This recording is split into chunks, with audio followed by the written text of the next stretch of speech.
So I'm Jay Johnstone. I'm an illustrator. I specialise primarily in the works of Tolkien and Tolkien's Legendarium, and I've worked on Tolkien's world for about 20-25 years. I was basically doing it at home by myself, just exploring Tolkien and his works, and eventually I had an exhibition in 2013. I was invited by the Tolkien Society to go and exhibit at Loughborough for The Return of the Ring. Wasn't sure I wanted to go, thought it was full of dusty old librarians and not my type of scene. But my wife convinced me to actually attend, and I had an absolutely fantastic time. I met so many wonderful people.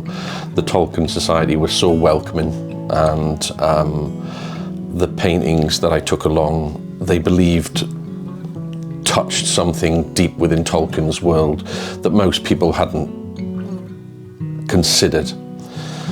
My attitude towards it was, if Tolkien's world was real, how would illustrators of the Middle Ages actually illustrated his works? So I was much more interested in the ideology and the theology behind the characters, their personalities, and how they interacted with their world and how they would have been perceived in later ages and how they would have been then illustrated. So I took that aspect of it, and it was very well received.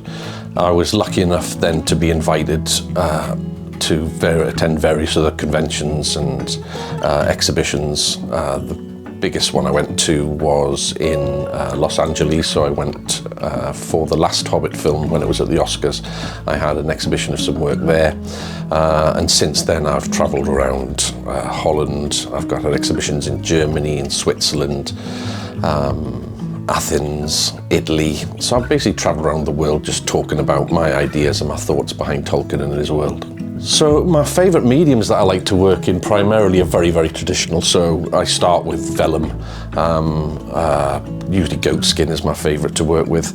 I work with eggshell paints traditionally made. There's a guy in Texas who makes them, who I get them from him, and I also work with gouache. I work with a lot of gold, 24 karat gold leaf for the highlights and for the embossing. I was approached in 2024 about the Siege Perilous game. Games were not something I'd been too involved with prior, and to take all the learnings that I had from working on Tolkien for many years and then bringing them to this Arthurian legend seemed a big step for me. But the belief of the people who were organising the game that this should be done in a very traditional method and work with traditional materials to reinforce the honesty and the truth of the actual story was something that really excited me. So to actually get involved with it, to me, seemed a no-brainer. It was such an exciting thing to do. Working on this project has been such fun, but what I've really enjoyed is going back to those very traditional medieval materials. So primarily we're working with like vellum, but the colours we use on those, there's a guy called Lucas in Texas who's actually sent me a load of shells, and those are handmade colours made to medieval recipes. Great to work with, really exciting. I also work with gouache, calligraphy gouache primarily, because the strong opaqueness of the colours comes across really well. I work in medieval inks. All the line work is done with a thing called walnut ink made from walnut seeds, which are ground down and made into this actually beautiful sepia warm brown colour, which is used primarily in all the line work. All of the vellum, all the embossing is done with a material called bole, which is it's a red clay that gives like a nice rounded embossed effect, and then over that goes 24 karat gold leaf, which then absolutely shines and shimmers when it goes over.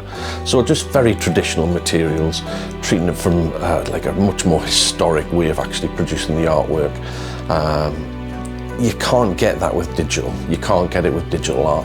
So every illustration within this game is done by hand. We did a lot of research into the characters, and I was lucky enough to be sent a good descriptive brief of each individual character from the Arthur's Law. So each of the illustrations within themselves not only try to illustrate the character, and I've tried to be true and honest to what they wore, their sigils, what their shields were, what their armour was, and then within the back of each character illustration is a little hint towards the history or the story behind that character and how they, or what they did within the Arthurian legend. So that was quite nice. So each illustration itself actually tells a story. The ones that I had most fun with, I think, were probably the what you call the NPCs, the retainers, the courtiers, the blacksmiths. They were quite good fun to actually do as well. As for the time spent on this project, I've been working on it now for about 15 months. Each one of the individual character illustrations takes around 5 hours to do, and there are 250 of them, so you can imagine the amount of time spent on that. But then there's also the subsequent artwork. The map itself is taken forever, it feels like. Such an exciting thing to work on, and we're trying so hard to make sure it's authentic and honest and true to the actual story. A really cool part of this, because there's 250 illustrations, the game designers have decided to possibly include in some of the top tier games actual illustrations, which I think is going to be very cool, very collectible. The art really complements the game mechanic. It's unique and it's intriguing, and I'm hoping when people play this game they become immersed within the story, inhabit the game itself. That'll be the biggest joy out of this for me, I think.